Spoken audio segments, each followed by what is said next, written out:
बोलो श्री प्राणनाथ प्यारे की जय। सतगुरु महाराज की जय। अखंड परम धाम की जय।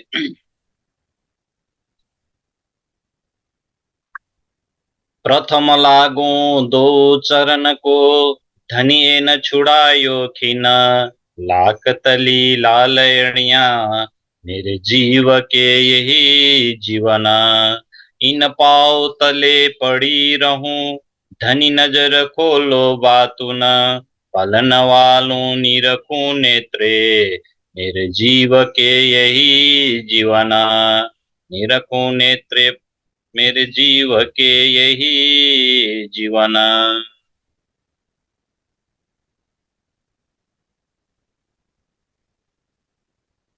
प्राण वल्लभ प्राण प्रियतम धाम दुल्हा अक्षरातीत पूर्ण ब्रह्म सच्चिदानंद स्वरूप श्री प्राणनाथ जी, श्री राज जी का अति लाडले आत्म संबंधी सुंदर साथ जी, श्री निजानंद युवा परिषद नेपाल द्वारा संचालित साप्ताहिक सत्संग कार्यक्रम एवं परिक्रमा ग्रन्थको प्रशिक्षण कार्यक्रममा आज हामी उपस्थित भएका छौं। सर्वप्रथम आजको कार्यक्रममा यस कार्यक्रमका प्रमुख प्रशिक्षक महात्मा श्री सुशान्तजी लगायत उपस्थित सम्पूर्ण महात्मागण, आचार्यगण, निजानन्द जागनी अभियानका गायक गायिकाज्यूहरू, यस भर्चुअल कार्यक्रममा जोडिनुहुने देश विदेशबाट आत्मीय सुन्दर साथजी, प्रेमी सुन्दर साथजी, फेसबुक पेजबाट जोडिनुहुने सम्पूर्ण जिज्ञासु महानुभाव, यसै गरी आत्मीय सुन्दर साथजीहरूमा हृदयदेखि नै स्वागत गर्दछु र आभार प्रकट गर्दछु र सम्पूर्ण सुन्दर साथजीको नुरी चरण कमलमा प्रेम प्रणामजी अर्पण गर्दछु। प्रणामजी सुन्दर साथजी। आज मिति 2081 साल श्रावण 6 गते आइतबार, तदनुसार जुलाई 21 तारिक 2024 को दिन यस भर्चुअल प्लेटफर्ममा हामी उपस्थित भएका छौं। जागौं अनि जगाऔं फुरमान हे धनीका, यो कौललाई पूरा गर्दै गर्दाखेरि आफूले पाएको त्यो आत्मीय तत्त्वलाई, डिभाइन विस्डमलाई, यो दिव्य ज्ञानलाई हामीले जनमानसमा पुर्याएर भुलेका आत्माहरूलाई जागृत गराउँदै आफ्नो रुहलाई दिव्य ब्रह्मपुर धाम परमधाममा पुर्याउनु पर्दछ र नुरी स्वरूपलाई आफ्नो दिलमा बसाउनु पर्दछ भन्ने सोच, लक्ष्य, योजनाका साथ सुरु भएको यो कार्यक्रम निरन्तर रूपमा साप्ताहिक रूपमा संचालन हुँदै आइरहेको छ। तो आइए सुंदर साथ जी, अब हम आज का क्लास प्रारंभ करने जा रहे हैं। सभी सुंदर साथ जी का ओर से प्रणाम जी अर्पण करते हुए महात्मा श्री सुशांत जी को मैं आज का क्लास प्रारंभ करने के लिए हार्दिक अनुरोध करता हूँ। प्रणाम जी महाराज जी। प्रणाम जी। प्रणाम जी। प्रणाम जी लक्ष्मण जी, समस्त सुंदर साथ जी। आइए सुंदर साथ जी, राज्य की मेहर से हम पुनः यहाँ पर आज उपस्थित हुए हैं राज्य जी महाराज रामधनी को याद करने के लिए। तो शुरू करते हैं राज्य जी का नाम लेके। वंदो सतगुरु चरण को, करूं सप्रेम प्रणाम। अशुभ हरण मंगल करण, धनी श्री देवचंद्र जी नाम। श्री प्राणनाथ निज मूलपति, श्री महराज सुनाम। तेज कुंवरी श्यामा युगल को, पद पल करूं प्रणाम, पद पल करूं प्रणाम। नूर हिंडोलो जंजीरो, कड़े खटखट नूर जुगत। ए घाये पड़ घाये नूर पड़ छंदे, नूर हर ठोरों बोले विगत। नूर हर ठोरों बोले विगत। भोम नौमी नूर गोख बैठक। भोम नौमी नूर नूरई। प्रणाम जी। भोम नौमी, इससे पहले हमने 8वीं भौम तक का वर्णन चौपाइयों के माध्यम से सुना था, समझा था, का आनंद लिया था। आइए सुनो जी, अब यहाँ पर 9वीं भौम की बात चल रही है। गोख, गोख का मतलब ही होता है छज्जा। तो 9वीं भौम में छज्जा कह देते हैं, और दूसरे शब्दों में दूरदर्शिका भी कह देते हैं। तो सबसे पहले थोड़ा सा हम समझ लेंगे नौवीं भौम की शोभा कैसी है सुंदर सा जी। नौवीं भौम में बाहरी हार मंदिरों की जगह में दूरदर्शिका आए हुए हैं, जिनको चर्चनी की भाषा में, चर्चनी में दूरदर्शिका शब्द नहीं आया है। ये समझने के लिए हम सुंदर साथ या विद्वानों ने शब्द प्रयोग किया है। एक्चुअल में शब्द आया है छज्जे, 201 छज्जे। तो छज्जे किस प्रकार आए हैं देखेंगे। अब यहाँ पर क्या हुआ कि बाहरी हार मंदिर की जगह तो है, लेकिन उसमें भीतर की दीवार मात्र है। दाएं बाएं संधि की दीवार और बाहर की दीवार नहीं है। उसकी जगह में केवल थंब है। देखिए जरा, ये जो बाहरी हार मंदिर में 4 दीवार थे ना, तो ये बाहर की दीवार नहीं है और दाएं बाएं संधि की दीवार भी नहीं है। खुली जगह है, यहाँ से यहाँ सीधे आना जाना कर सकते हैं। भीतर की दीवार है जिसमें एक दरवाजा है, एक दरवाजे समेत भीतर की दीवार है। उस भीतर की दीवार से हम जो दरवाजा है वहां से हम ये अंदर की तरफ आना जाना कर सकते हैं। तो अब देखेंगे जो यहाँ पर बाहरी हार मंदिर की जगह में तो जो भीतर की दीवार है, दाएं बाएं और बाहर की दीवार नहीं है, इस कारण इसको देहलान भी कह सकते हैं। लेकिन इसके आगे बाहरी तरफ एक मंदिर का चौड़ा छज्जा निकला है एक्स्ट्रा। 8वीं भौम तक 33 हाथ के चौड़े छज्जे निकलते थे, यहाँ पर सीधे 100 हाथ यानी एक मंदिर का चौड़ा छज्जा निकला है। तो कुल जगह हो गया एक मंदिर और एक मंदिर, 2 मंदिर का चौड़ा छज्जा हो गया। ये देखिए, यहाँ से ये भीतर की दीवार है, वहां से ये थंबे तक एक मंदिर हुआ, और इस थंबे से यहाँ तक बाहरी किनार तक एक मंदिर, और 2 मंदिर की चौड़ी जगह में ये छज्जा है। अब यहाँ पर ये जो बाहरी किनार पर जो दूसरा एक छज्जा निकला है, इसके भी बाहरी किनार पर थंबों की एक हार और आई है,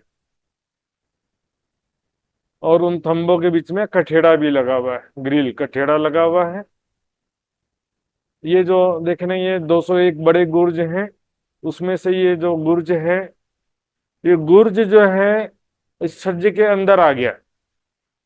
पहले तो बाहर की तरफ शो हो रहा था, बाहर की तरफ दिखाई दे रहा था, लेकिन क्योंकि एक मंदिर का चौड़ा छज्जा निकला, इसके कारण से ये गुर्ज भी जो है छज्जे के अंतर्गत आ गया, ना छज्जे के अंदर आ गया। और हम देखेंगे इसी नक्शे को गोलाई में 201 हाथ होने की वजह से 201 छज्जे कहे जाते हैं। हालांकि बीच में यहाँ पर भी कोई दीवार नहीं है, गुर्जों के सामने यहाँ पर भी कोई दीवार नहीं है, लेकिन फिर भी गुर्जों की वजह से अलग अलग दिखाई देता है। आइए इसी को हम कलर में देखते हैं। ये देखिए, ये है 8वीं भौम नीचे, और ये है 9वीं भौम दूरदर्शिका छज्जे। तो यहाँ पर देखेंगे ये जो दरवाजा दिख रहा है ना, ये भीतर के दीवार में, मंदिरों की जो भीतरी दीवार में जो दरवाजे हैं वो है ये। फिर ये जो थंबे हैं,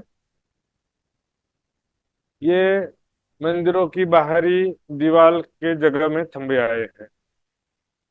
और ये जो थंबे और कठेड़े हैं, ये जो एक मंदिर का चौड़ा छज्जा निकला है उसके भी बाहरी किनार पर आए हैं ये थंबे और कठेड़े। इस प्रकार 2 मंदिर का चौड़ा ये छज्जा कठेड़ा थंबे सब देख रहे हैं आप। ये देखिए यहाँ पर भी हमको दिखेगा। ये देखिए, ये 9वीं भौम में चारों तरफ घेर के दूरदर्शिका छज्जे, क्योंकि यहाँ पर दीवार नहीं है, केवल खंबे हैं और कठेड़ा है बाहरी किनार पर, केवल खंबे हैं और कठेड़ा है। तो यहाँ पर खुला खुला दिखाई देगा, केवल मेहराब है, ऊपर मेहराब है और नीचे कठेड़ा है। तो यहाँ पर चारों तरफ घेर के आया हुआ है। 8वीं भौम की अपेक्षा ये छज्जा ज्यादा निकला हुआ है। 8वीं भौम में 33 हाथ का छज्जा था और यहाँ पर 100 हाथ का छज्जा है, तो दोनों का डिफरेंस कितना हो गया? 67, 67 हाथ का छज्जा एक्स्ट्रा हो गया यहाँ पर आठवीं भौम की आठवीं भौम की तुलना में। तो यहाँ पर चारों तरफ किनार पर इसी तरह से बैठक बने हुए हैं। देखिए, और ये भी नक्शे में देखिए, ये है नौवीं भौम दूरदर्शिका। यहाँ पर एक्स्ट्रा जो छज्जे निकले हुए हैं, यहाँ पे देखिए नक्शे में, ये देखिए, ये एक मंदिर का एक्स्ट्रा जो छज्जा निकला है वो नीचे से दिखाई दे रहा है। ठीक है, और इसके किनार पर यहाँ थंबे और कठड़े दिखाई दे रहे हैं। ये आठवीं भौम है और ये नौवीं भौम है। तो नौवीं भौम में एक्स्ट्रा छज्जा निकला हुआ है, जिसका उद्देश्य है कि दूरदर्शिका की चौड़ाई बढ़ाना, क्योंकि बाहरी हर मंदिर केवल एक मंदिर का चौड़ा होता, तो एक मंदिर का और छज्जा निकलने से टोटल चौड़ाई हो गई 2 मंदिर की। और लंबाई जो है वो तो चारों तरफ घेर के आए हैं, फिर भी गुर्ज से गुर्ज के बीच में 30 मंदिर होता है। 30 मंदिर के हैं ज्यादातर।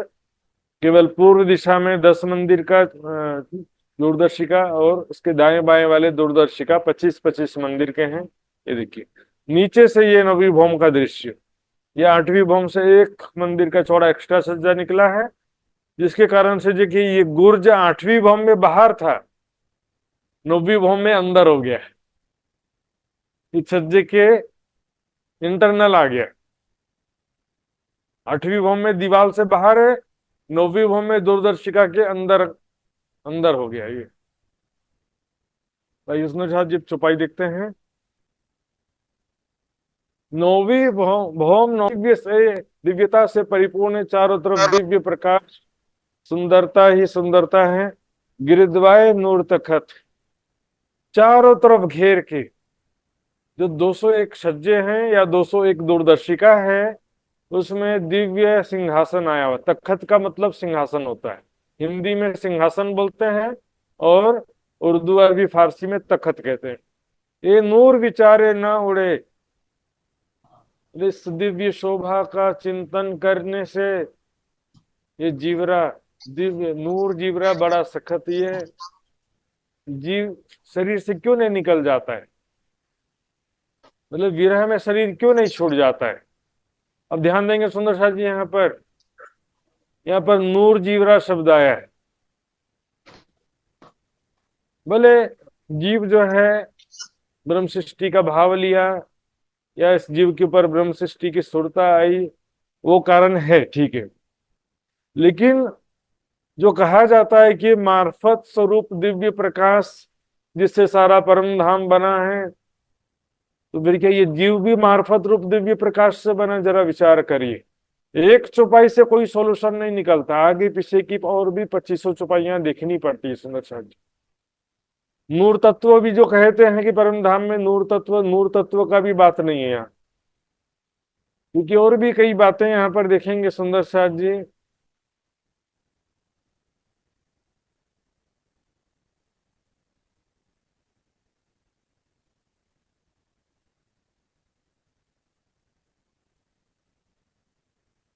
तो यहाँ पर मैंने बताया था आपको, आपस में व्यवहार है, रीति रस्म रिवाज जो भी है वहां की, उसको भी नूर कहा गया, नूरी कहा गया है, दिव्य कहा गया है सुंदर साहब जी।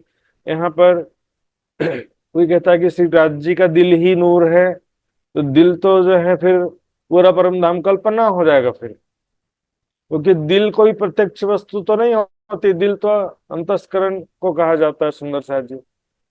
और यदि अंतस्करण कहेंगे तो फिर ये नूर जीवरा ये बड़ा सख्त कठोर है। मतलब क्या है, इस जीव का हृदय अंतस्करण बहुत कठोर है, द्रवित नहीं होता है, विरह में जल्दी नहीं डूबता है, जो वैराग्य विरह से रहित है ना, उसको जो परम धाम का जरा सा एक शब्द सुनने से भी उसको विरह होना चाहिए और विरह में शरीर छूट जाना चाहिए, ऐसा कहा जा रहा है यहाँ पे। और देखिए आगे भी, इन नूर भौम की सिफत कही जाए ना, नूर मुख इन, है ना, इस दिव्य भूमि का नौवीं भौम की सिफत यानी प्रशंसा, शोभा, सुंदरता का वर्णन इस जिह्वा से नहीं किया जा सकता है। यहाँ पर नूर मुख ने परम धाम के मुख की बात नहीं है। यहाँ पर इस जिह्वा से परम धाम का वर्णन, इस नश्वर जिह्वा से परम धाम का वर्णन नहीं हो सकता है, ऐसा कहा जा रहा है। दशा जी, तो ये यहाँ पर हमारी जिह्वा कहाँ से नूरी हो गई, लेकिन कहने का भाव है कि जिस मुख से परम धाम का वर्णन हो रहा है, परम धाम की दिव्य शोभा का वर्णन हो रहा है, इसलिए इसको भी दिव्य कह रहे हैं। दिव्य का मतलब होता है अलौकिकता का दर्शाने के लिए। अलौकिक है, समथिंग डिफरेंट, इस संसार के जैसा नहीं है वो, होंगे ना। इस संसार काल माया में भी नूर शब्द प्रयोग होता है, योग माया में भी नूर शब्द प्रयोग होता है, अक्षरधाम के लिए भी नूर शब्द प्रयोग हुआ है, परमधाम रंग महल के लिए भी नूर शब्द प्रयोग होता है। तो सुंदर शाह जी, नूर शब्द जो है वो आप समझ गए होंगे कि किसी मार्फत रूप दिव्य प्रकाश की बात नहीं है कि जिससे परम धाम बना, ऐसा कोई मार्फत रूप दिव्य प्रकाश की बात ही नहीं है सुंदर शाह जी। किसी नूर तत्व की बात भी नहीं है, और किसी राज्य का दिल ही नूर है ऐसा कोई कहता है तो उसकी बात भी नहीं है सुंदर शाह जी। अलौकिकता, दिव्य प्रकाश, सुंदरता, सुगंधी, कोमलता, चेतनता, स्वप्रकाशित, प्रेम, आनंद, ये सब जो है अलौकिक दिव्य गुण है। इस संसार में भी जो कोई दिव्य पुरुष है कहते हैं ना, और किसी को बोलेंगे तुम्हारे चेहरे पे नूर झलक रहा है, कण कण में खुदा का नूर है ना। तरह तरह के शब्द।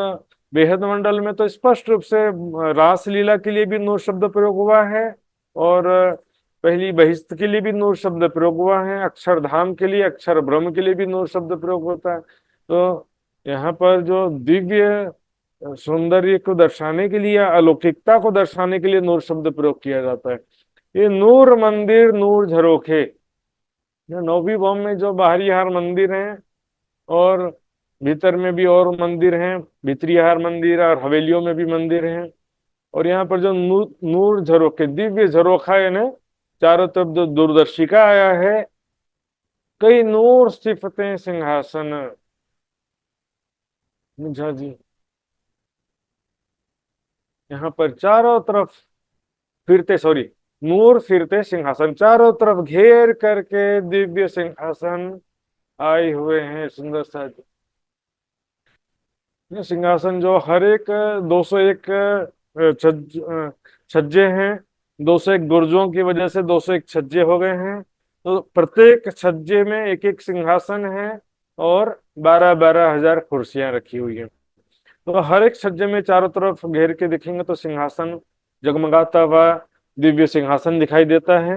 ये मंदिर झरोखे नूर एक ही, है ना। ये मंदिर हो चाहे झरोखे हो, सभी तरफ एक समान दिव्यता है, एक समान सौंदर्य है। फिरती नूर पड़साल, चारों तरफ घेर के 201 छज्जे आए हैं, उन छज्जों को यहाँ पर पड़साल कह रहे हैं। तो कहूँ नूर रोशन की, जो होवे नूरी मिसाल, ना रोशन से स्पष्ट हो गया ना, प्रकाश, दिव्य प्रकाश का वर्णन तो करूं मैं जिसका कोई उदाहरण, इस संसार में कोई उदाहरण हो तब तो। हीरा माणिक पुखराज पांच नीलवी आदि बातें जो भी कही जाती है संसार में, जो भी सबसे सुंदर वस्तु है उससे उदाहरण दे रहे हैं। और इस संसार में भी कहाँ से आया है? यदि परम धाम में नहीं होता तो इस संसार में भी नहीं आता। लेकिन इस संसार में क्या है? 5 तत्व का सब है, और परम धाम में दिव्य। ये मंदिर झरोखे नूर के, भौम नूर बराबर दिखी। जो बाहरी हर मंदिर है, मतलब उसकी जगह में जो छज्जा आया है, और जो बाहर में एक मंदिर का चौड़ा छज्जा एक्स्ट्रा निकला है, दोनों की जमीन बराबर है। तो देखिए, मैं नक्शा आपको दिखा रहा हूँ फिर से।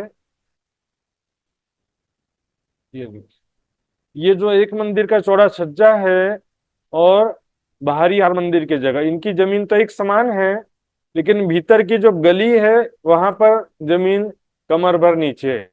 यहाँ से क्या होता है, दरवाजे से 3-3 सीढ़ियां उतरी हैं, चांदों के द्वारा या चबूतरों के द्वारा दाएं बाएं 3-3 सीढ़ी उतरी हैं अंदर पहली गली में जाने के लिए। इसी को कह रहे हैं भौम नूर बराबर दिखी। जो बाहरी हर मंदिर है वहां पर जमीन कमर भर नीचे है, यहाँ से क्या होता है, दरवाजे से 3-3 सीढ़ियां उतरी हैं, चांदों के द्वारा या चबूतरों के द्वारा दाएं बाएं 3-3 सीढ़ी उतरी हैं अंदर पहली गली में जाने के लिए। इसी को कह रहे हैं नूर द्वार ज्यों और मंदिर, इसके दरवाजे उसी प्रकार हैं जिस प्रकार दूसरे मंदिरों के हैं। 33 हाथ का चौड़ा दरवाजा है बीच में। नूर रूहें आवे सीढ़ियां उतर, इस दरवाजे से सीढ़ियां उतर करके अंदर गली में सखियां जाती हैं। हर हांसों हक नूर बैठक, 201 हांस हैं। प्रत्येक हांस में राज्य की श्यामा जी सखी, हांसों नूर थकत, श्री राज्य का नूर सिंहासन है, दिव्य सिंहासन है। हक हादी रूहें नूर मिलावा, श्री राज्य श्यामा जी सखियों का यहाँ पर मिलावा तो पूरे परम धाम में होता है ना। मिलावा का मतलब है जहां पर मिल करके बैठते हैं या मिल करके कोई लीला करते हैं। मूल मिलावा अलग होता है, मिलावा अलग होता है। यहाँ पर भी सभी सखियां राज्य श्यामा जी मिल करके बैठते हैं। हर हांसों नूर नियामत, प्रत्येक हांस में अलग अलग दिव्य नेमतें हैं, इन्हें अलग अलग दिव्य सुख हैं। सब हांसों के अलग अलग सुख हैं। जिस दिशा में बैठेंगे वहां से उस दिशा की दिव्य सुंदरता, दिव्य शोभा दिखाई देती है। तो जैसे दक्षिण दिशा में बैठे तो वहां से मानिक पहाड़ और उसको सरताल आदि दिखाई देगा। उत्तर दिशा में तो पुखराज पहाड़ दिखाई देगा। पूर्व दिशा में अक्षरधाम, पश्चिम दिशा में दधी सागर। तो क्या होता है कि हर हांस में, जिस हांस में भी बैठेंगे तो वहां से अलग ही सुंदर दृश्य दिखाई देता है। नूर थंब गली देखिए जानो नूर मंदिर द्वार। यहाँ पर क्या है कि जो भी यहाँ पर थंबे हैं, गलियां हैं, सभी दिव्य जगमगाते हुए सुंदरता से युक्त हैं, रंग बिरंगी किरणों से युक्त हैं। जानो नूर मंदिर द्वार, है ना। ऐसा लगता है कि जो मंदिर हैं, दरवाजे हैं, सभी दिव्य हैं। माहे मंदिर झरोखे नूर एक ही, ना मंदिर हो चाहे झरोखा हो, सभी का दिव्यता सुंदरता एक जैसा है। हर बैठक नूर विस्तार, इस प्रकार चारों तरफ 201 हांस में 201 बैठकें हैं, सभी बैठकों में दिव्यता सुंदरता का विस्तार एक समान है। नूर दूर से देखत, यहाँ से दूर दूर का सुंदर दृश्य दिखाई देता है। सुंदर शाह जी, सो नूर बैठक इत, यहाँ पर दिव्य बैठक, दिव्यता से युक्त, सुंदरता से युक्त, तेजोमय किरणों से युक्त और आनंद से परिपूर्ण बैठक है। 200 हाथ से नूर की हक में ले नूर। अब यहाँ पर 200 हाथ का है, इसका कारण मैंने पहले भी बताया था। एक्चुअल में जगह जो है 200 हाथ की है, लेकिन पूर्व में 2 हांसों में से 5-5 मंदिर लेकर के एक नया हांस बना, दरवाजे का हांस। 10 मंदिर का हांस, इसलिए गिनती में तो 201 हांस है, लेकिन वास्तव में जगह जो है 200 हांस की जगह, इसलिए 200 हांस भी शब्द कई जगह प्रयोग हो गया। हक मेले नूर बरकत, यहाँ पर इस प्रकार मेला यानी मिलन स्थली है, राज्य श्यामा जी सखियों की दिव्य मिलन स्थली है, जिसमें राज्य का पार प्रेम आनंद बरसता है। यहाँ पर शोभा हक नूर सिंहासन, राज्य का जो दिव्य सिंहासन है सुंदर सा जी, उसकी शोभा का वर्णन क्या करें। नूर इन भौम विराजत, इस भौम में चारों तरफ सिंहासन विराजमान है 201 छज्जों में। ये बात कहते हक नूर की, हाय हाय नूर जीवरा ना उड़त है। इस शरीर से जीव क्यों नहीं निकल जाता। देखिए वास्तविकता ये सुंदर साथ जी, परम धाम का एक शब्द सुनते भी यदि यह विरह नहीं होता है तो फिर क्या होता है कि कलंक कहा जाता है। पतंग कहे पतंग को कहाँ रहया तू सोए, मैं देखा है दीपक चल दिखाऊं तो है। एक पतंगा, लाइट में जो कीड़े घूमते हैं ना उसको पतंगा कहते हैं। तो एक कीड़ा जो है दूसरे कीड़े को जाके बताए कि मैंने दीपक देखा है, तो होवे हंसी तिन पर कहे, या तो दीपक ना ही या तो तू पतंग ना है। पतंग कहिए तिनको जो दीपक देख जम पाए। इसलिए सुंदर जी वर्णन सुन करके विरह में शरीर छोड़ जाए, ये वास्तविक विरह की परिभाषा है सुंदर सा जी। ठीक है राज जी, जिसे जो कार्य कराना चाहते हैं उसको सुरक्षित रखे रहते हैं, या हमको जो माया का खेल दिखाना बाकी है इसलिए हमारे तन को भी सुरक्षित रखा है ना। पकड़ी पिया ने अंतर न तो रहे न तन। लेकिन यहाँ पर दिव्य शब्द से स्पष्ट है सुंदर साथ जी, यहाँ पर कोई मार्फत रूप दिव्य प्रकाश की बात नहीं है, न ही नूर तत्व की बात है, न राज्य के दिल को भी नूर नहीं कहा गया सुंदर। और नूर महल के अंदर, ये तो चलो बाहरी किनार की बात हुई। अब कह रहे कि अंदर नौवीं भौम में अंदर की तरफ जब जाते हैं तो वहां पर अनेकों हवेलियां हैं, अनेकों मंदिर, चौरस हवेली, गोल हवेली, पंच मोहल्ला, मध्य के नौ चौक आदि सारी शोभा पहली भौम के समान ही है। सो नूर बड़ो विस्तार, बहुत विस्तार है, अंदर जाते जाइए 36 हार हवेलियां, 9 फिरावे हैं। ये कई नूर भांत विद जुक्ते, अलग अलग प्रकार की हवेलियां हैं। जुक्ते मतलब युक्ति पूर्वक अलग अलग प्रकार की हवेलियां हैं। नूर अलेखे बेशुमार, इसकी सुंदरता बनावट और सुख बेशुमार है। नवे भौम नूर वर्णन, नूर क्यों कहूँ ख्वाब जुबा। इस प्रकार से 9 भौमों का पूरा जो है, सॉरी 9वें भौम का, 9वीं भौम का जो दिव्य शोभा का वर्णन किया गया है, उस ख्वाब की जुबा से उस शोभा का वर्णन कैसे करें, उस दिव्य शोभा का अलौकिकता का वर्णन कैसे करें। ए नूर हक हुक्म कहे, राज्य का हुक्म कहला रहा है सुंदर साथ जी।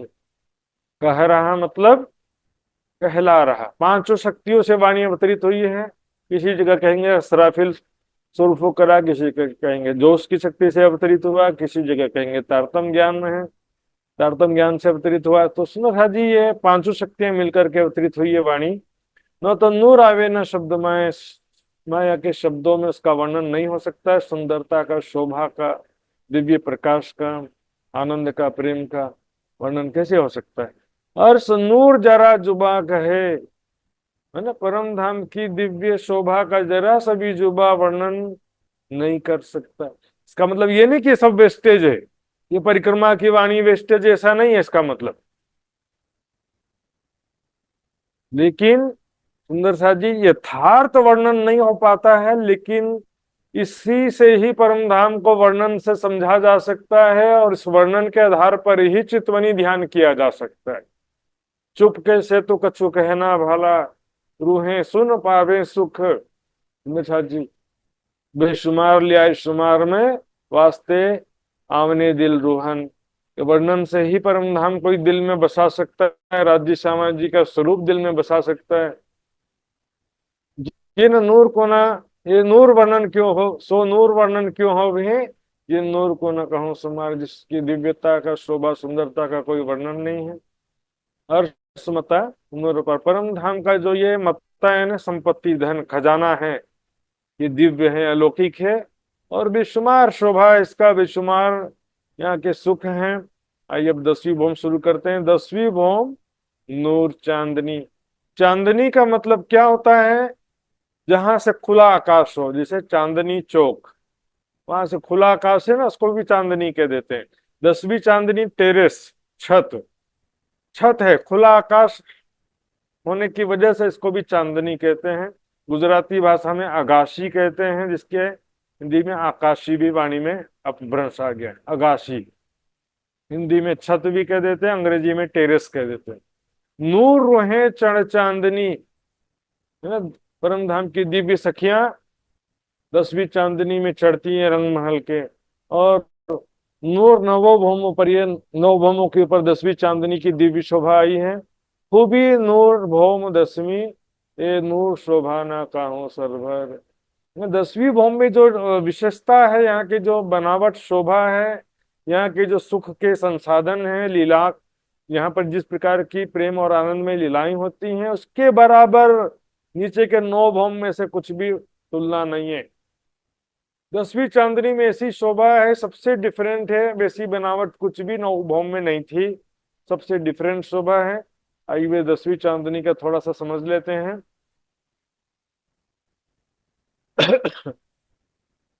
आइए समझ। तो 10वीं चांदनी में विशेष रूप से 3 चीजें। सेंटर में ये चबूतरा, बीच में बगीचे और किनार में देहलान और गुमटियां, देहलान और गुम्मट। तो तीन भागों में इसका विचार करेंगे। मध्य का चबूतरा जो आया है वो नौ चौक की जगह में, नीचे जो नौ भौमों में मध्य में नौ चौक आए थे। अब नौ चौक फिर से मैं नहीं समझाऊंगा, वहां का वर्णन पहले हो चुका है। सुंदर साथ को इतना तो याद रखना पड़ेगा। मध्य में जो नौ चौक आए हैं उनकी जगह में यहाँ पर मध्य का चबूतरा आया। नौ चौक के चारों कोनों में चार पानी के पाइप हैं। वो पानी के पाइप यहाँ पर खुल करके चार चेहबच्चे बन गए। चेहबच्चा यानी कुंड है, और इसमें फव्वारे लगे हैं, पांच पांच फव्वारे। ठीक है। मध्य में जो नौ फिरावे और 36 हार हवेलियां हैं उनकी जगह में बगीचे आए। बगीचों की भी 36 हारें हो गई। इस प्रकार 36 हार हवेलियां, तो बगीचों की भी 36 हारें। एक हार में 231 हवेलियां, तो यहाँ पर एक हार में 231 बगीचे। बस ये अंतर है। देखिए, चौरस हवेलियों की जगह में फूलों के बगीचे, गोल हवेलियों की जगह में घास के बगीचे, और पंच महलों की जगह में मेवे के बगीचे। सुंदर सा है ना, तीन प्रकार के बगीचे हैं नौ फिरावे की जगह में। किनार पर जो बाहरी हार मंदिर है नीचे, उसकी जगह में देहलान है, और देहलानों की छत में 12,000 गुम्मटी। 6,000 मंदिर है नीचे, तो उसकी जगह में 6,000 देहलाने हैं। एक देहलान के छत में दो गुम्मट है, तो 6,000 देहलान की जगह में, सॉरी, 6,000 देहलान की छत में 12,000 गुम्मट है। और ये 201 जो गुर्ज हैं इनके छत में 201 बड़े गुम्मट है। 201 बड़े गुम्मट, 12,000 छोटे गुम्मट। और यहाँ पर जो पूर्व दिशा में हम देखेंगे सुंदर शाह जी,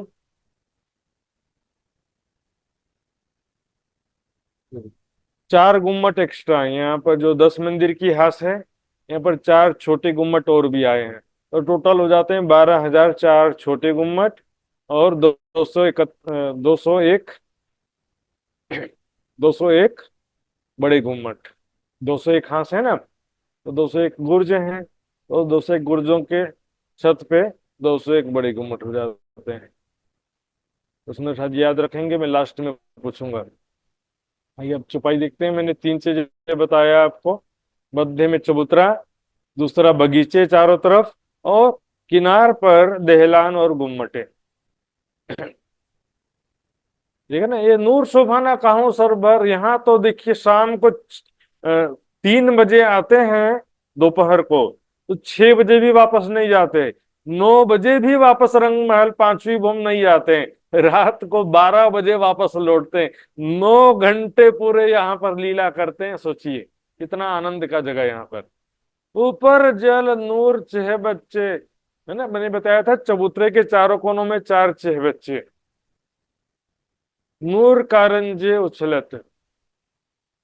मध्य चबूतरे पर चार जो है छह बच्चे हैं जिसपे फव्वारे उछल रहे हैं।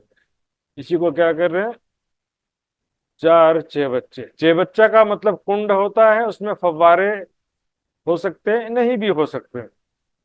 कारंजे मतलब फव्वारे। ऊपर नूर इत बगीचे, है ना, उसके चारों तरफ बगीचे ही बगीचे हैं। नूर क्यों कहूं हक नियामत, इस प्रकार से यहाँ की दिव्य शोभा का वर्णन किस प्रकार करें नरसाद जी। बताएंगे। अभी मैंने बताया था, जो भी सुंदर साथ बताना चाहे बता सकते हैं। हाथ खड़ा करेंगे, लेकिन पहले 10वीं चांदनी में चौरस हवेलियों की छत में क्या शोभा आई है। हाथ खड़ा करिए। चौरस हवेलियों के ऊपर। हाँ जी, कमलेश गुप्ता जी।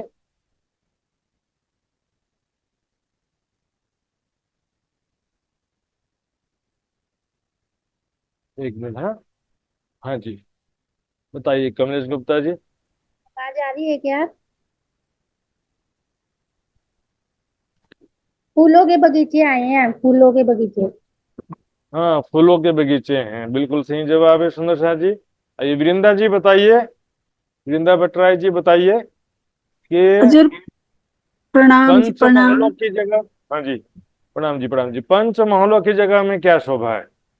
मेवा, मेवा के बगीचा। मेवा, हाँ हाँ, मेवों के बगीचे, मेवे के बगीचे आए हुए। मेवे के बिल्कुल सही बगीचे। हजूर जवाब है सुंदर साहब जी। प्रणाम। हाँ जी, प्रणाम जी। मित्र जी,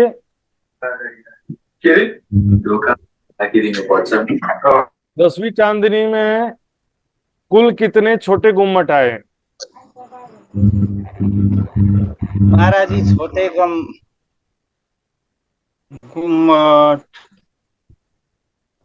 12,004 छोटे गुम्मट। जी जी, बिल्कुल सही जवाब है, प्रणाम। बिल्कुल सही। क्लियर हो गया सुंदर साहब जी। और गोल हवेलियों की चांदनी में, अंडरस्टूड हो गया होगा। घास के बगीचे गोल हवेलियों की चांदनी में, ठीक है ना। और बड़े गुम्मट कितने आए हैं, विदुर जी बताएंगे? बड़े गुम्मट, प्रणाम जी। बड़े गुम्मट प्रणाम जी। 201 आए। जी जी, बिल्कुल सही जवाब है सुंदर साहब जी। आइए प्रणाम जी। वापस चुपाई की तरफ चलते हैं।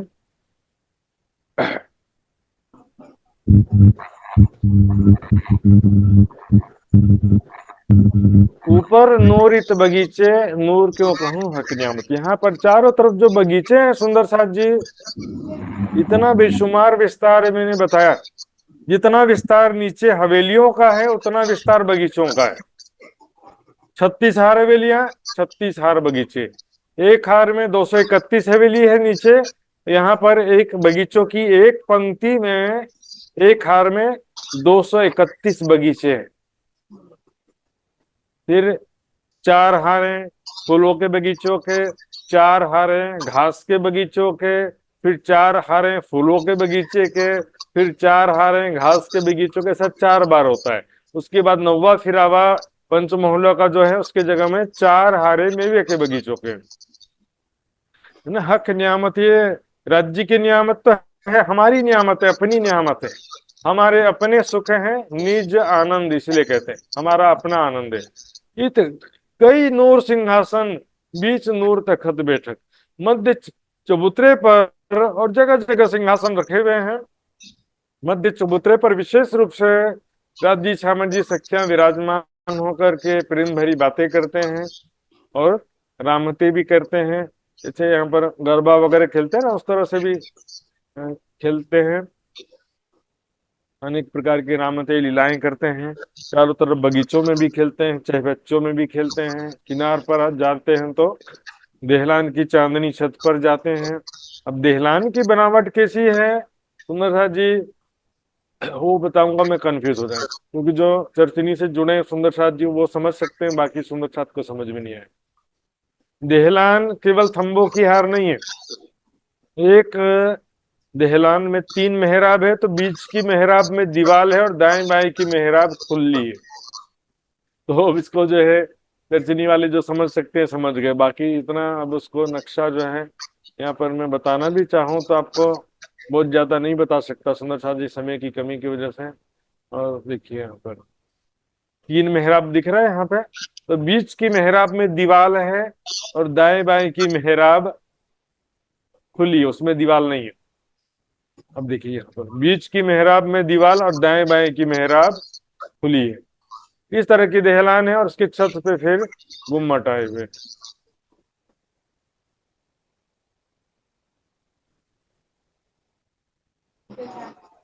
हक हादी रुहे नूर मिलाए के बैठत नूर ने हक। यहाँ पर धामधनी श्यामा जी और सखियों को साथ में लेकर के विराजमान होते हैं और ऐसी दिव्य शोभा होती है इस समय। बैठत नूर ले हक, राज्य भी स्वयं भी दिव्य सौंदर्य से बस युक्त है। हैं।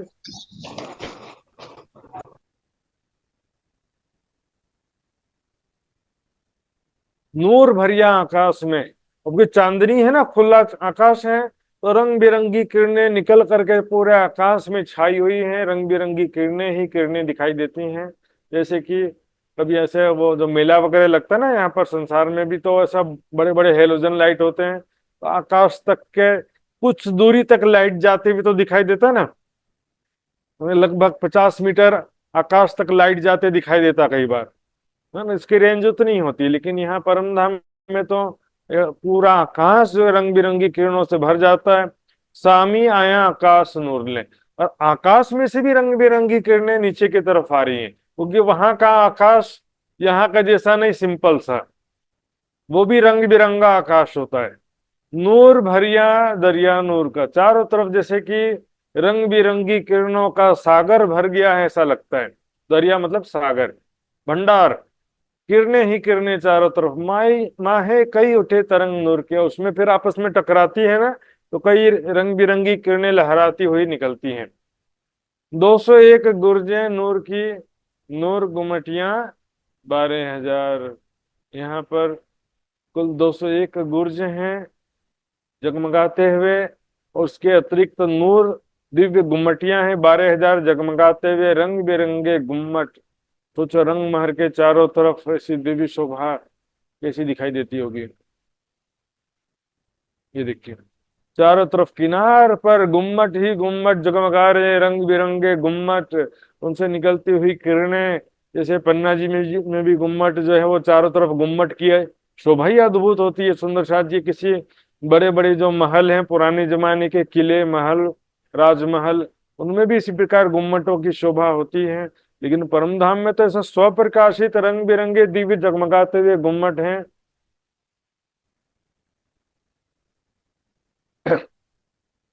नूर गुम्मटियां 12,000, यहाँ राउंड फिगर में कह रहे हैं। 10 मंदिर के हाथ में 4 छोटे गुम्मट एक्स्ट्रा है, मैंने बताया। बीच नूर रोहे बैठक, और बीच में जो चबूतरा है वहां पर दिव्य सखियों की बैठक है। थंब नूर शोभा पर, चारों तरफ जो है देहलानों में थंबों की दिव्य शोभा है, क्योंकि थंबे और कहीं पर नहीं है, केवल देहलानों में। 10वीं भौमें नूर चांदनी, 10वीं भौम दिव्य चांदनी, यानी खुला आकाश की शोभा है। खुले आकाश की नूर गुम्मटियां दिखे, चारों तरफ दिव्य गुम्मटियां दिखाई दे रहे हैं। ये महल गिरिद्वाए नूर के, चारों तरफ जो महल हैं किनार पर, मतलब देहलान जो है वो दिव्य जगमगाते हुए दिव्य शोभा से, दिव्य सुंदरता से युक्त हैं। नूर में हक हादी रूहें खेले, चारों तरफ खेलती हैं सखियां राज्य श्यामा जी मिलकर के। किनार पर जो नवी भौम में जो छज्जा था ना, उसके ऊपर यहाँ पर भी छज्जा देखिए, ये 9वीं भौम में छज्जा है ये, और ये 10वीं भौम का छज्जा है। तो यहाँ तक किनार पर आते हैं, किनार पर कठेड़ा लगा है, तो किनार तक आकर के चारों तरफ का दृश्य 10वीं चांदनी से भी देखते हैं। चारों तरफ का दृश्य देहलानों में दौड़ते हैं, खेलते हैं, छत में आकर के, फिर बगीचों में खेलते हैं, मंदिर चबूतरे पर भी खेलती हैं सखियां। रामधनी के साथ में अनेक प्रकार की प्रेममयी लीलाएं करते हैं। नूर गुरज हांसों पर, प्रत्येक हांस की संधि पर 201 दिव्य गुर्ज हैं।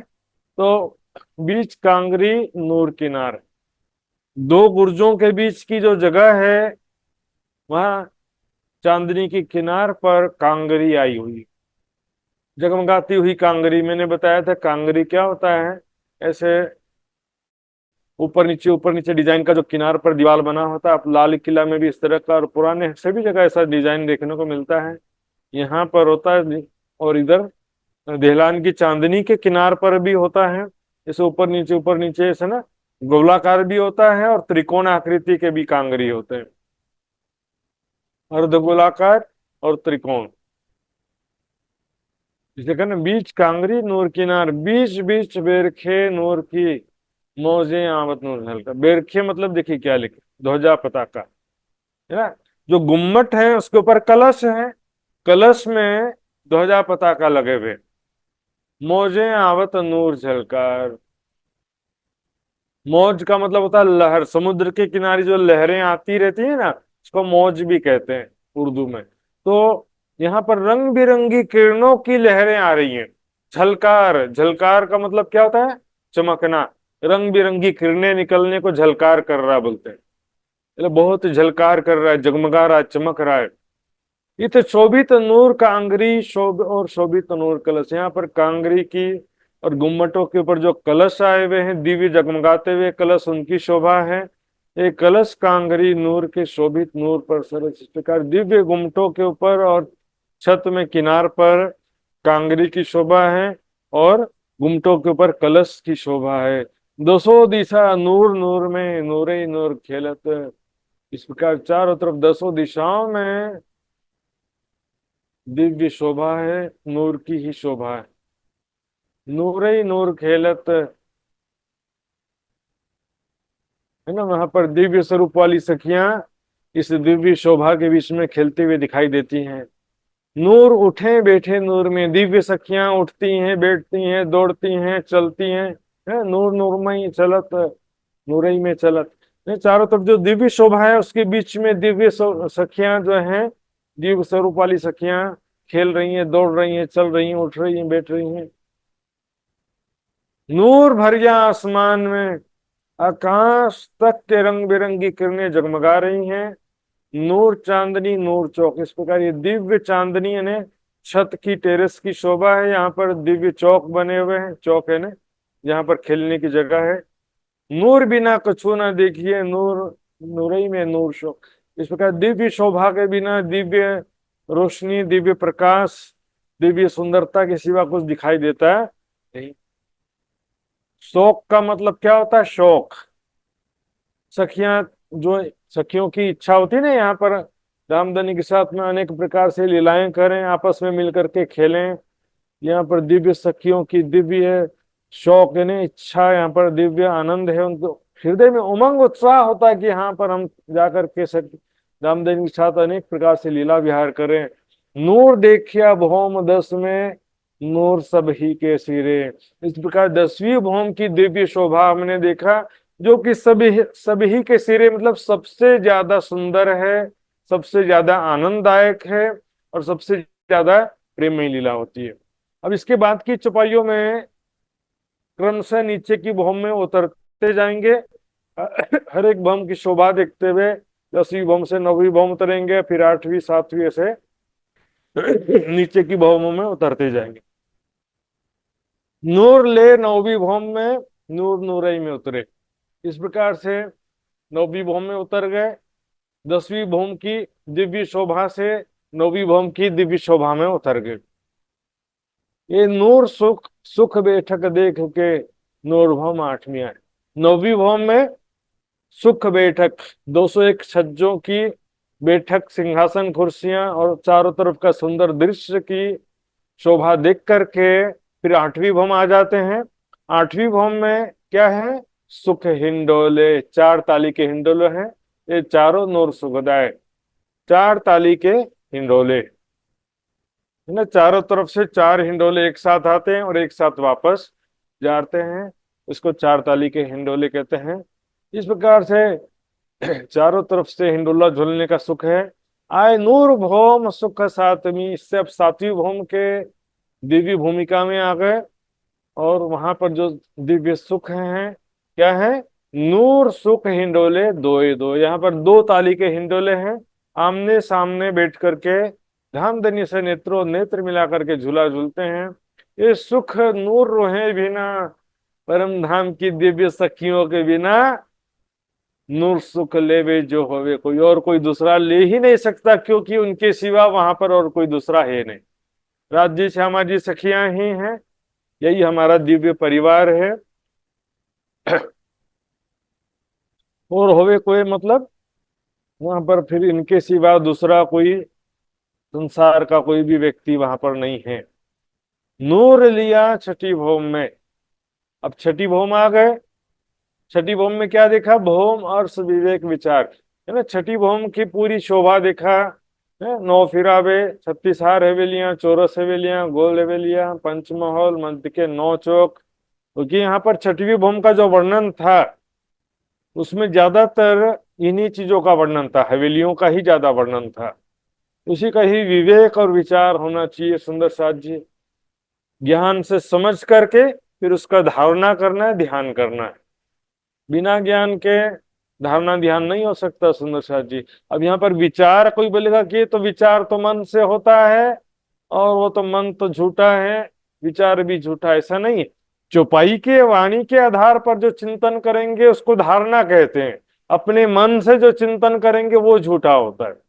माहौल लिया सुख नूर का, यहाँ पर 6ठी भौम में जो अनेक प्रकार की हवेलियां हैं वहां पर धामधनी के साथ में अनेक प्रकार से प्रेममयी लीलाओं का सुख लिया।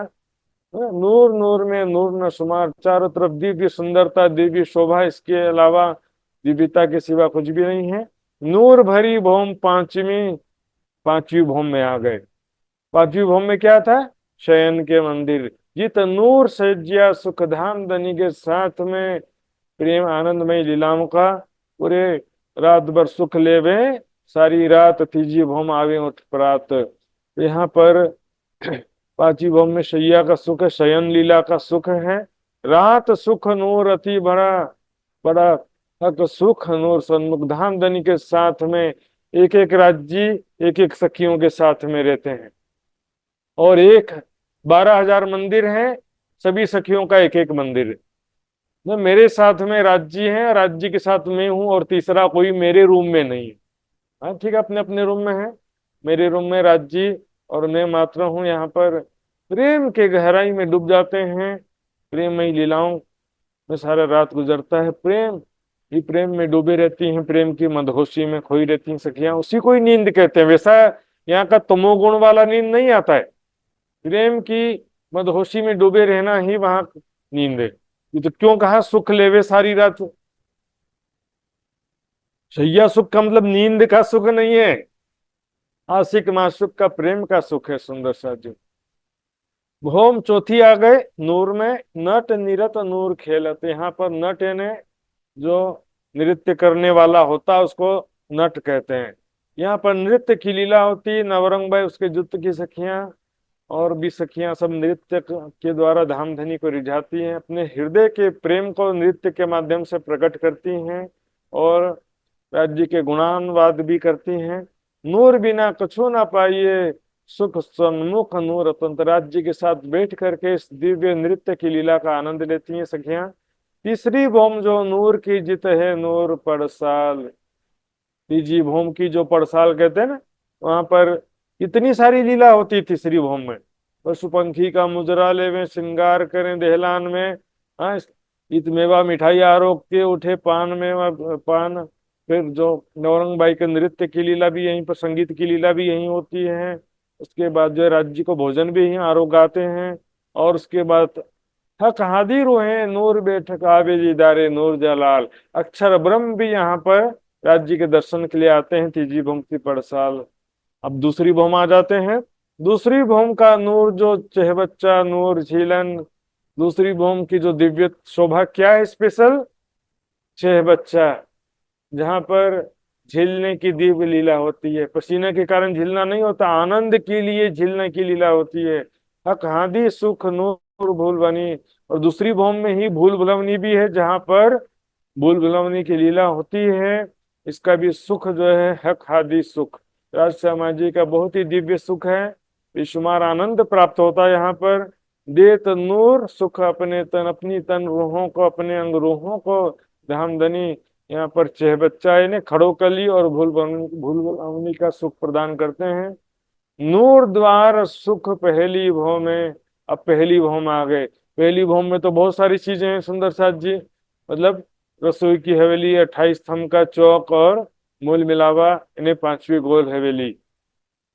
तो नूर द्वार सुख पहली भूमि में एक तो धाम दरवाजा और 28 स्तंभ का चौक, उसका सुख है। तो वहां पर क्या सुख है बोलेंगे? बड़ा चौक शोभा ले थे बड़े दरवाजे अंदर। बड़ी बैठक इत गिरोह की आगू रसोई के अंदर। यहाँ पर 28 स्तंभ के चौक में बहुत बड़ी बैठक है, वहां पर प्रेम आनंद की लीला है। सुख अव्वल भौम नूरपुर दिव्यता से परिपूर्ण है, दिव्य शोभा रंग बिरंगी किरणों से परिपूर्ण है। यहाँ के सुख भी दिव्य हैं। फिरता सुख सब नूर में, चारों तरफ घेर करके हवेलियां आई हैं। मध्य नूर नूर नूर, और मध्य में क्या है? 9 चौक। सभी जो है नूर नूर मतलब दिव्यता से युक्त हैं, दिव्य प्रकाश, दिव्य सौंदर्य, दिव्य आनंद से परिपूर्ण है। इत नूर खिलवत हक की, पहली भौम में ही दिव्य खिलवत है। खिलवत अभी पहली भौम की 5वीं हवेली को यहाँ पर कह रहे हैं। 5वीं हवेली मतलब गोल हवेली को खिलवत कह रहे हैं। खिलवत का मतलब होता है जहां आशिक और माशूक हो। अभी वर्तमान में हम पांचवी गोल हवेली में बैठे हैं, इसलिए इसको मूल मिलावा भी कहते हैं और खिलवत भी इसीलिए कहा जाता है। मूल मिलावा खिलवत खाना, लेकिन मिलावा भी सभी जगह होता है और खिलवत भी पूरा परम धाम है जहां पर राज्य सामाजिक सखियों की लीला होती है। खिलवत का मतलब ये नहीं होता कि केवल राज्य के सिवा कोई नहीं है। अपने मन से ना सोच सोच करके अलग अजीब अजीब अर्थ निकालते रहते हैं, सुंदर साथ भी कुछ कुछ। आशिक और माशूक हो उसको अंतःपुर खिलवत कहते हैं, केवल अकेले आशिक हो तो उसको खिलवत नहीं कहते। रूहे नूर मोमिनो नियामत, ये तो ब्रह्म आत्मा का नेमत है, खजाना है, धन है। ये सुख अपने अर्श के एक पलक छोड़े नहीं, भला चाहे आपको जे। एक पलक भी परम धाम के सुखों का चिंतन, प्रेममयी लीलाओं का चिंतन ध्यान नहीं छोड़ेंगे। नूर में मेला मूल मोमिनो, यानी यहाँ पर मूल शब्द है, मूल मेला, मेला मूल, यानी मूल मिलावे में वर्तमान में सभी सखियां विराजमान हैं। इसको भी खिलवत कह रहे हैं इस चौपाई में, इसी को ही।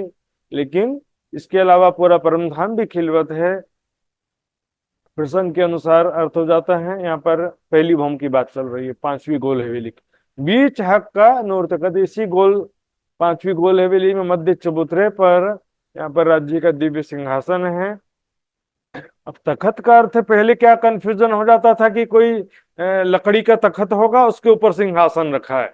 ऐसा नहीं है सुंदर सा जी, तखत का ही अर्थ सिंहासन होता है, क्योंकि उर्दू शब्द है। हक खादी रूहे नूर ठोर, ये जो पांचवी गोल हवेली है यहाँ पर राज्य सामाजी और सखियां विराजमान हैं, उनका दिव्य बैठक स्थान है, वर्तमान में यहीं इसी स्थान पर विराजमान है।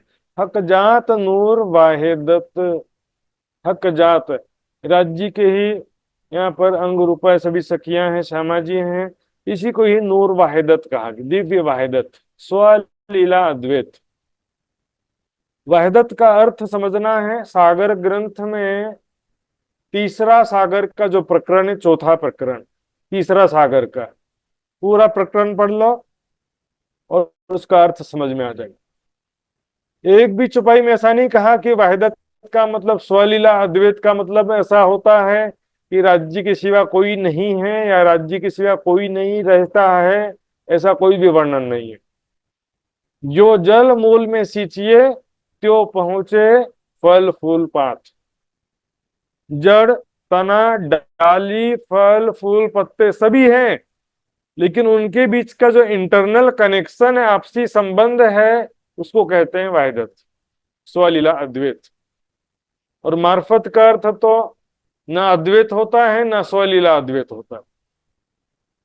मार्फत कहते हैं प्रेम में ही लीलाओं को मार्फत कहा गया। सुंदर शादी अनेकों चौपाइयां हैं।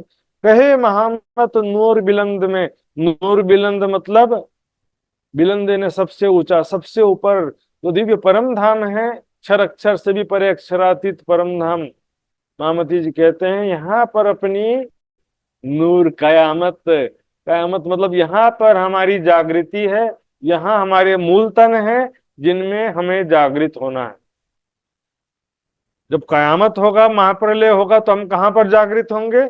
अपने मूल तनों में जागृत होंगे। ए ठोर ए मिलावा जिन जुदी जाने आप, इत ही तेरी कयामत या ही ठोर मिलाप। यहीं पर तेरी कयामत है, यहीं पर ही जो है जागृत होकर राज्य से मिलना है। तो इससे अपने आप को जुदा मत समझो। मैं मूल मिलावे में राज्य के चरणों में बैठी हूं, इस बात का पूर्ण विश्वास होना चाहिए, चिंतन होना चाहिए, ध्यान होना चाहिए। और इसके क्योंकि इसके अतिरिक्त जो है परम धाम के 25 पक्ष में होने वाली लीलाओं का भी चिंतन ध्यान जरूरी है, क्योंकि उसी से ही संबंध की पहचान होती है, लीलाओं से ही प्रेम उत्पन्न होता है।